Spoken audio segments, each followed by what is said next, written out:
नमस्कार, स्वागत है आपका वी टाइम न्यूज पर और आपके साथ मैं हूं पहली चौहान। बढ़ते हैं खबरों की ओर। मुर्शिदाबाद जिले के डोमकल थाना क्षेत्र के अलीनगर घाटपारा इलाके में पुलिस ने रज्जाक मोहल्ला की संपत्ति जब्त की है। पुलिस ने बताया कि यह कार्रवाई एनडीपीएस एक्ट 1985 की धारा 68F के तहत की गई है।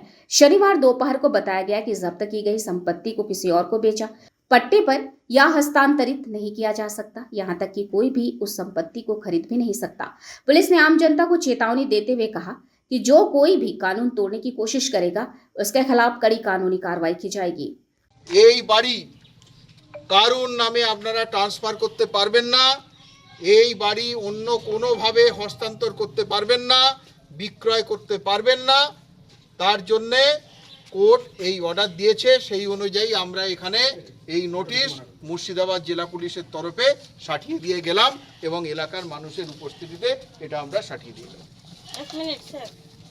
এই কাগজ কোর্টে দেখাবেন, কোর্টে দেখাবেন, কোর্টে দেখাবেন এই কাগজ। আমরা এই কাগজ আপনার কোর্টে অর্ডার দিয়েছে, সেই কোর্টের অর্ডার অনুযায়ী কোর্টের অর্ডার দিয়েছে, কোর্ট অর্ডার অনুযায়ী আপনি কোর্টে গিয়ে বলবেন আপনাকে আপাতত যে অর্ডার দেওয়া হয়েছে সেই অর্ডার অনুযায়ী এইটা পিচ করা হলো। वी टाइम न्यूज के लिए मुर्शिदाबाद से मिलन सरकार की रिपोर्ट।